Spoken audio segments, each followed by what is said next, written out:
नजदीक है, ज्यादा दूर नहीं है।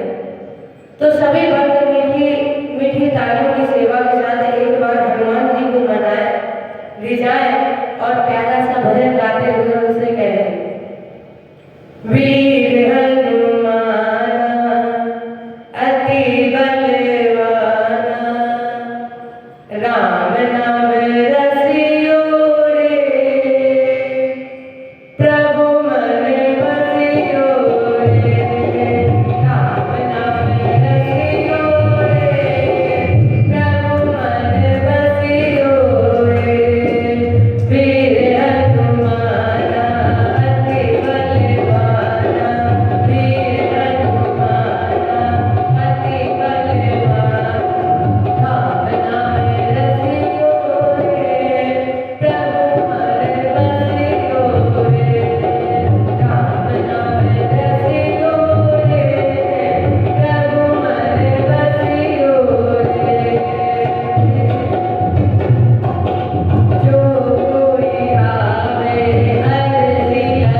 जय बोले वीर हनुमान महाराज की।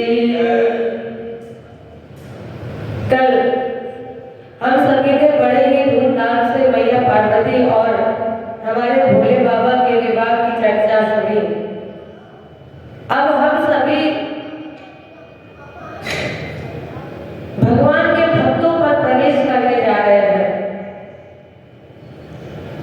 सर्वप्रथम हम अगर चर्चा करें ध्रुव चरित्र की, तो स्वयं मनु और शतरूपा की 3 कन्याएं थी, देवहूति, आकृति और प्रसूति। इनकी चर्चाएं कल आपके सामने रखी गई। लेकिन राजेंद्र इनके 2 पुत्र थे, प्रियव्रत तानपादो सतरूपापते सुतौ वासुदेवस्य कल्याणरक्षायां जगतः स्थितो। 2 पुत्र थे, प्रियव्रत और उत्तानपाद। जाय उत्तानपादस्य सुनीति सुरुचि स्त्रियो। उत्तानपाद के 2 पत्नियां थी, सुनीति और सुरुचि। सुरुचि प्रेयसी यद्वने पुरायते सुतो ध्रुवा। उत्तानपाद ने जिस कामना की वजह से दूसरा विवाह किया, वो कामना पूर्ण हुई, वो भी प्रथम पत्नी से हुई। सुनीति के माध्यम से पुत्र हुआ, जिसका नाम रखा गया ध्रुव। यत्र सुतो ध्रुवा, उसका नाम पड़ा ध्रुव। कुछ समय के बाद एक पुत्र सुरुचि से भी पैदा हुआ, जिसका नाम रखा गया उत्तम। कुछ समय बाद जब ये दोनों बड़े हुए,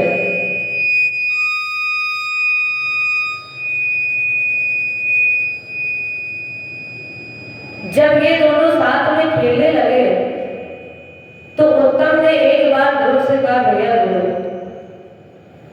तुम्हारी जो माँ है वो मेरी मौसी है, और जो मेरी माँ है वो तुम्हारी मौसी है। तो ध्रुव ने कहा, भैया उत्तम, मैं ये चाहता हूं कि आप मेरी माँ से मिले। उत्तम ने कहा, ठीक है भैया। तो अब उत्तम और ध्रुव चल पड़े मैया सुनीति से मिलने के लिए। जैसे ही सुनीति ने देखा कि मेरी छोटी बहन का पुत्र आ रहा है, देखो सुनीति सुरुचि से बहुत प्रेम करती थी, क्योंकि वो छोटी थी और छोटे के प्रति प्रेम अत्यधिक होता है, ये तय है, निश्चित है। जैसे ही सुनीति ने देखा कि मेरी छोटी बहन का पुत्र आ रहा है, दौड़ करके गई और उत्तम को गोद में ले लिया। ऐसे ही कुछ समय के बाद उत्तम ने भी ध्रुव से कहा, भैया ध्रुव, आपने मुझे मेरी अपनी माँ से मिलाया है, और आपने मुझसे कहा मेरी जो माँ है वो तुम्हारी मौसी, और जो तुम्हारी माँ है वो मेरी मौसी। तो भैया ध्रुव, हम ये चाहते हैं कि आप मेरी माँ, मेरे माँ से मिले। अब उत्तम ध्रुव को लेकर चल पड़ा, और जिस समय ध्रुव चले हैं, उस समय ध्रुव की आयु 5 वर्ष की थी। 5 वर्ष का जब ध्रुव भयो, और खेलत खेलत पिटु भिंग गयो। जब ध्रुव निकला तो 5 वर्ष की उम्र थी। उत्तानपाद ने देखा कि मेरा बेटा आ रहा है, मेरा पुत्र आ रहा है, तो उत्तानपाद ने ध्रुव को गोद में उठाया, लाड लड़ा रहे थे, प्यार कर रहे थे, और उत्तम दूर से देख रहा था। उत्तम को अच्छा नहीं लगा, तो उत्तम वहीं पर बैठकर रोने लगा। उत्तम के रोने की आवाज सुरुचि के कान में पड़ी, तो सुरुचि दौड़ करके आई। तो सुरुचि ने देखा कि उत्तानपाद की गोद में मेरी सौत का पुत्र है, और अगर ये आता रहा और अपने पिता की गोद में बैठता रहा, उत्तानपाद की गोद में बैठता रहा, तो जिस कामना की वजह से मैंने ये विवाह किया, वो कामना अधूरी रह जाएगी। देखो, उत्तानपाद से सुरुचि बहुत छोटी थी, और जब एक युवा लड़की अपने से अत्यधिक पुरुष से विवाह करती है, तो उसका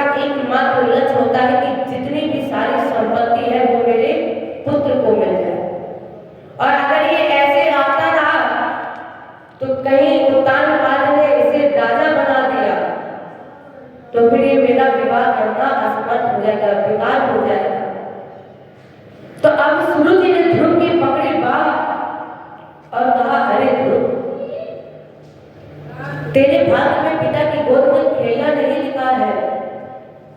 बैठन को नभ गोद जो,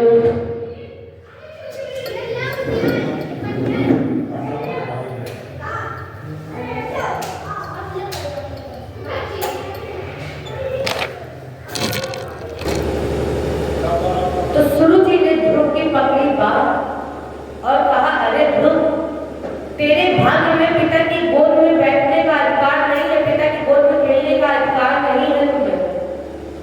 बैठन को नभ गोद जो, लिखा होत तो कर्म, तो सुनीति के गर्भ से काल हुए तो जन्म।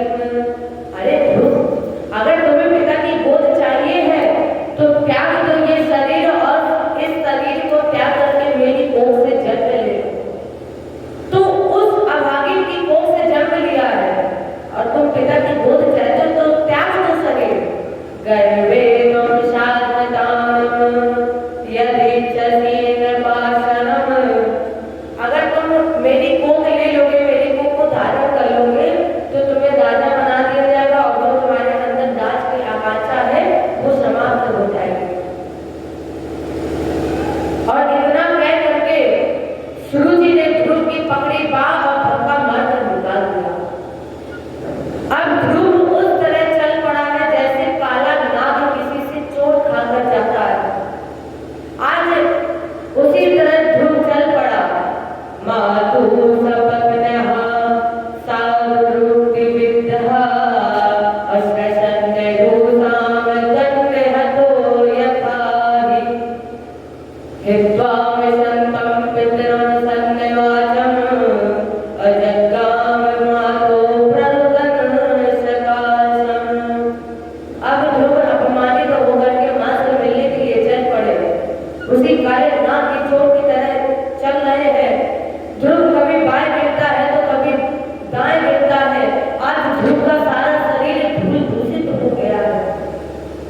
पहुंचे मां के पास, हवा लगाई। मां सुनीति बाहर निकल के आई, ध्रुव को गोद में लेना चाहती थी लेकिन ध्रुव 3 कदम पीछे हो गए।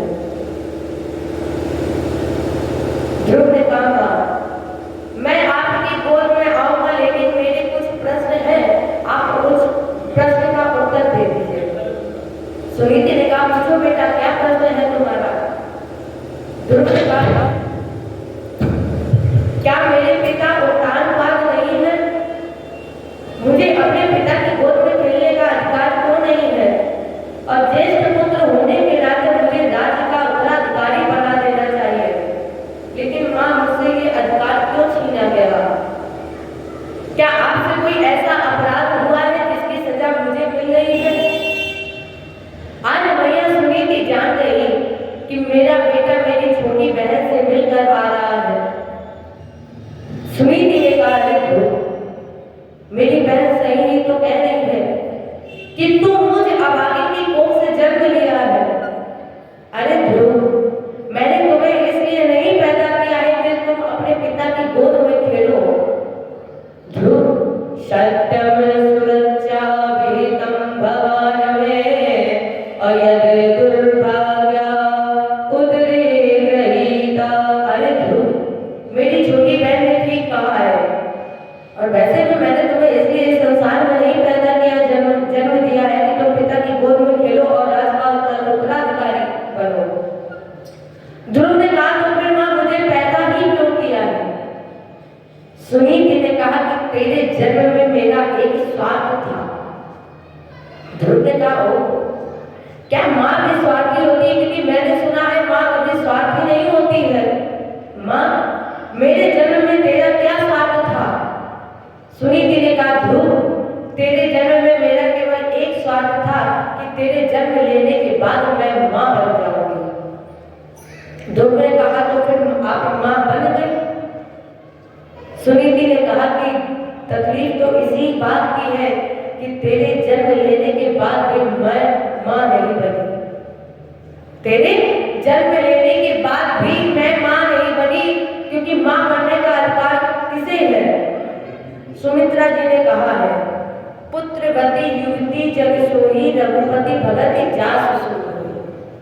मां बनने का अधिकार उसे है जिसकी कोख से जन्म लेने वाला बच्चा भगवत भजन करता है, और जिस मां की कोख से जन्म लेने वाला भगवत भजन नहीं करता है तो उसके लिए क्या लिखा गया, क्या कहा गया, ये सब आपको पता है। तो मां उसे बनने का अधिकारी है जिसकी कोख से जन्म लेने वाला बच्चा भगवत भजन करता है। ध्रुव ने कहा, मां मुझे फिर गौरव प्रदान करिए। सुनीति ने कहा, तुम मेरे पुत्र हो। ध्रुव ने कहा, मां अगर मेरे जन्म लेने के बाद आप मां नहीं बनी तो फिर मेरे जन्म लेने के बाद मैं आपका पुत्र कैसे बन गया? सुनीति ने कहा, फिर पुत्र कैसे बनोगे? ध्रुव ने कहा, सुन जननी सोई शुद्ध बड़भागी जो पितुमात चरण अनुरागी। मां इस संसार में वो पुत्र बड़भागी है जिस पुत्र को अपनी माता पिता की सेवा करने का गौरव प्रदान हो। वो पुत्र बड़भागी है, इसलिए मां मुझे आशीर्वाद प्रदान करिए जिससे मैं आपका पुत्र कहलाऊं। और मां मैं भगवान की गोद में खेलना चाहता हूं, इसलिए आपका आशीर्वाद जरूरी है। मां ने आशीर्वाद दिया, ध्रुव ने आशीर्वाद लिया और आशीर्वाद लेकर के ध्रुव भगवत दर्शन के लिए चल पड़े। आपने सुना होगा तीर्थों का केंद्र ब्रह्मा जी की तपो स्थली ब्रह्मा जी के द्वारा रचित मानव ब्रह्मावर बिठूर। आज ध्रुव यहीं से चल पड़े और चलते चलते वंथा के जंगल में पहुंचे। अंधेरा था, नारद जी देख रहे थे। नारद जी ने सोचा, अरे 5 वर्ष का बालक इतनी भीषण जंगल में घूम रहा है। तो नारद जी आए और उस बच्चे से पूछा, अरे बेटा कहाँ जा रहे हो? नागुनाथ वमानमते सम्मानम वापि पुत्रक अलक्षया महाकुमारस्य सत्तस्य क्रीडनादिषु। बेटा अभी तुम्हारी उम्र 5 वर्ष की है, खेलने कूदने की उम्र है, खाने पीने की उम्र है और तुम इस भीषण जंगल में घूम रहे हो, कहाँ जा रहे हो? देखो ध्रुव कितना सरल था, उसे पता नहीं था कि भगवान क्या है। सीधे सीधे ध्रुव ने कहा, बाबा मैं भगवान से मिलने जा रहा हूं। नारद जी एकदम से मुस्कुराए और बोले, अरे ध्रुव भगवान से मिलना कोई खेल है? क्योंकि भगवान किसे मिलते हैं? जिसके लिए लिखा गया है, कोटि जन्म मुनि यतन कराही अंत राम कहीं आवत नाही। जो अंत में राम कह देता है वो इस धरा धाम पर लौट कर नहीं आता और तुम उसी से मिलने जा रहे हो। अरे बेटा उससे मिलना कोई खेल है? ध्रुव ने कहा, बाबा मैंने आप जैसे संतों से ही सुना है। क्या सुना है? उसे मारने वाला मैंने जग में नहीं निहारा, जगत में जिसका जगत पिता रखवाला। मैं कहता डंके की चोट पर सुनो कान लगाए लाला, हरि है 1000 हाथ वाला, हरि है 1000 हाथ वाला। बाबा और जब वो 1000 हाथ वाला है तो फिर आप कैसे भूल गए? क्या जाको राके साइया मार सके न कोई, अबान न बाका कर सके चाहे सब जग बैरी हो। नारद जी ने कहा, बेटा बात तो सही है। ध्रुव ने कहा, बाबा एक बात और है। नारद जी ने कहा, हाँ बोलो। ध्रुव ने कहा, मन में है संकल्प यह। बाबा मेरे मन में केवल एक संकल्प है जिसका कोई विकल्प नहीं। कैसा संकल्प? मैं ढूंढूं रघुवीर और जो नहीं दर्शन होंगे तो तज दे शरीर। बाबा अगर मुझे मेरे भगवान के दर्शन नहीं होंगे तो मैं इस शरीर को त्याग दूंगा। इसलिए जे ही उपाय से परम पद मोह सहज मिल जाए, हे विरंच नंदन हमें तीजो सोई उपाय। बाबा हे नारद, हे मुनि, ऐसी कोई विधि बताइए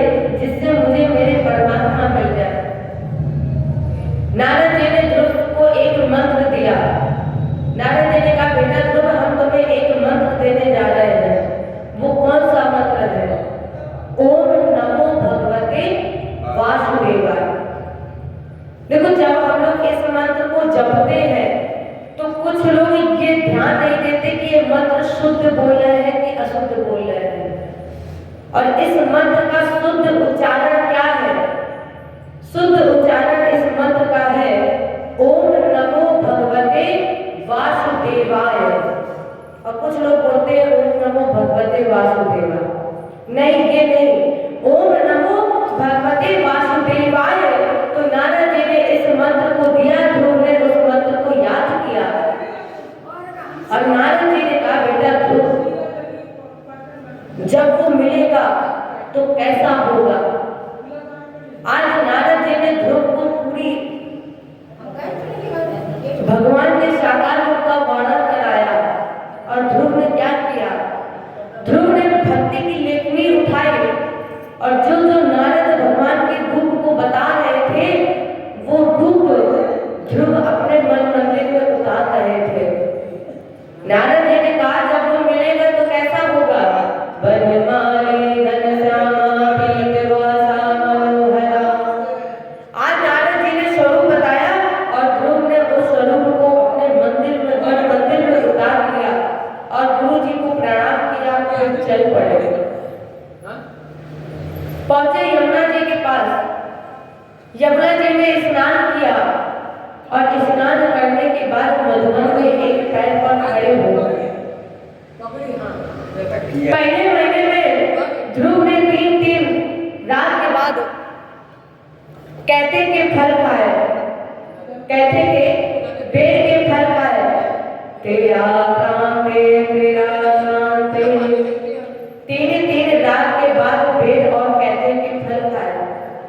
दूसरा महीना लगा तो ध्रुव ने 6 रात के बाद सूखे पत्ते खाए।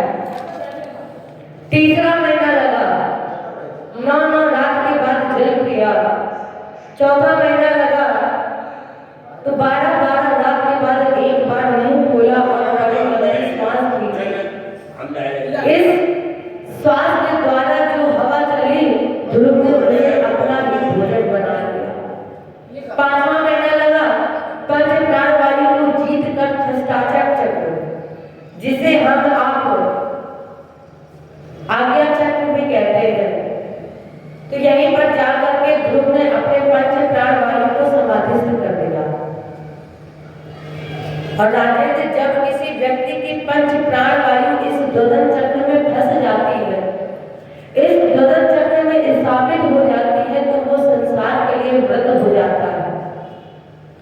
अब ध्रुव इस संसार के लिए मर चुका है, श्वास बंद है, लेकिन जिसकी पंच प्राण वायु चली हुई है वो सब कुछ देख भी सकता है और सुन भी सकता है। ध्रुव जगत व्यवहार को देख रहे हैं, लेकिन इनकी पंच प्राण वायु समाधिस्थ है। और जब ध्रुव की पंच प्राण वायु समाधिस्थ हो गई तो जगत की श्वासें बंद हो गई। और जब जगत की श्वासें बंद हो गई, क्योंकि महाप्रलय में बचे न कोई, तब नाश भक्त कर होई। भक्त तो अजन्मा अविनाशी है, और जब भक्त की श्वास बंद हो जाती है तो सारे जगत की श्वास बंद हो जाती है। और जब सारे जगत की श्वासें बंद हो गई तो सारे देवता चिल्ला पड़े, नैवं वेदाम भगवान प्राणरोधम चराचर शाखिल सर्वधामना। प्रभु त्राण मेरी रक्षा करिए, सारे जगत की श्वासें बंद हो गई है, दम घुट रहा है। और जैसे ही भगवान को पता चला तो भगवान गरुड़ की पीठ पर बैठकर ध्रुव के सामने प्रकट हो गए। जय बोले भक्त भगवान की। और जब ध्रुव के सामने भगवान प्रकट हुए, भगवान ने कहा बेटा ध्रुव उठो, वर मान लो, तुम्हारी तपस्या पूर्ण हो गई है। लेकिन ध्रुव ने नेत्र नहीं खोले। क्यों? क्योंकि जो नारद जी ने भगवान का स्वरूप बताया था वो ध्रुव ने अपने मन मंदिर में उतार लिया था। और जिसके मन मंदिर में स्वयं भगवान बैठे हो तो क्या उसे बाहर जगत में ढूंढने की जरूरत है, देखने की जरूरत है? जब ध्रुव ने नेत्र नहीं खोले तो भगवान ने क्या किया? भगवान ने ध्रुव के मन में अंधेरा डाल दिया। जो भी भगवान का स्वरूप था उस स्वरूप को हटाकर ध्रुव के वन मंदिर में अंधकार भर दिया। अब ध्रुव उसी में ही छटपटा रहे थे, उस अंधेरे में ढूंढ रहे थे, लेकिन ध्रुव को भगवान कहीं नहीं दिखाई पड़े। और जब ध्रुव को नहीं दिखाई पड़े तो ध्रुव धड़ाम से गिरना चाहता था, लेकिन हमारे प्यारे प्रभु ने ध्रुव को अपनी गोद में उठा लिया। आज हमारे ध्रुव ने उसी दिव्य स्वरूप का, दिव्य छवि का दर्शन किया है जो स्वरूप नारद जी ने ध्रुव को बताया था। चरणों में प्रणाम किया, लेकिन कुछ कहना चाहता था और ध्रुव की वाणी से शब्द ही नहीं निकले। जिसके सामने साक्षात परमात्मा हो, उसके सामने कुछ बोलने को निकल जाए तो हो ही नहीं सकता। ध्रुव ने जैसे ही भगवान को देखा, कुछ कहना चाहता था, लेकिन ध्रुव की वाणी से शब्द नहीं निकले। तो जब ध्रुव की वाणी से शब्द नहीं निकले तो भगवान ने ध्रुव के कपोलों से स्पर्श कराया, और जैसे ही भगवान ने स्पर्श किया तो ध्रुव की वाणी से अपने आप ही शब्द निकल पड़े और प्रार्थना करने लगा, प्रभु आज मेरा जीवन धन्य हो गया है। यो अंता प्रविश्य मम वाचिं मां प्रसुतां असंजीव यद किल शक्तिधरा स्वधामना अन्यास्य हस्त चरण श्रवणत्वगादीन अप्राणान नमो भगवते पुरुषाय तुभ्यं। जो मेरे अंतःकरण प्रविष्ट होकर मेरी चित्त शक्ति को, मेरी सोई हुई कान नाक आंख त्वचा ये सब वृद्ध हो चुकी थी, लेकिन इस वृद्ध इंद्रियों से जो जीवित किया है आपने, ऐसे अंतर्यामी प्रभु हम आपको बारंबार प्रणाम करते हैं, नमन करते हैं, नमस्कार करते हैं। भगवान बोले, बेटा ध्रुव हम बहुत प्रसन्न हैं, वर मांग लो। ध्रुव ने कहा, गोविंद जी एक बात बताओ, अब बाकी ही क्या रह गया है? जिसके सामने आप हो उसे मांगने की कामना रह जाए, सबसे बेकार चीज है। भगवान बोले, फिर भी ध्रुव हम ये चाहते हैं, देखो हमें भक्त का भाव पता है कि किस कामना की वजह से तुमने इतनी कठोर तपस्या की, लेकिन ध्रुव फिर भी मैं चाहता हूं कि तुम मुझे बताओ कि तुमने किस वजह से इतनी बड़ी तपस्या की। इतना ही नहीं ध्रुव, हम तुम्हें वरदान देते हैं कि जिस कामना की वजह से तुमने फिर तपस्या की, जो तुम्हारी सौतेली माँ है और जो तुम्हारा भाई उत्तम है, ये एक दिन शिकार खेलने जाएगा और शिकार खेलते खेलते इसके प्राण निकल जाएंगे, और वही तुम्हारी सौतेली माँ सुरुचि अपने बेटे के वियोग में अपने प्राणों का त्याग कर देगी। समय आने पर उत्तान पर तुम्हें ही राज्याभिषेक करेंगे, और ध्रुव इतना ही नहीं, तुम 36,000 वर्ष तक राज्य का भोग करोगे। तभी इनका देखो एक नाम ध्रुव तारा भी है। भगवान ने इन्हें आशीर्वाद दिया था कि तुम 36,000 वर्ष तक राज्य का भोग करोगे, इसलिए इनको एक नाम और दिया गया, ध्रुव तारा। भगवान की कृपा हुई, भगवान को प्रणाम किया, और प्रणाम करके ध्रुव वापस ब्रह्मावर्त विष्णु की तरफ चले। ये आपने ध्रुव चरित्र सुना, और इस ध्रुव चरित्र से दो प्रसंग निकल के आते हैं। पहला प्रसंग निकल के आता है कि जब ध्रुव लौट कर गया तो उस सुरुचि ने ध्रुव को सबसे पहले गोद में उठाया है। जिस सुरुचि ने कहा था, अरे ध्रुव तेरे भाग्य में पिता की गोद में खेलने का अधिकार नहीं लिखा है, और ये शरीर त्याग दो और इस शरीर को त्याग करके मेरी गोद से जन्म ले लो। आज उसी सुरुचि ने ध्रुव को सर्वप्रथम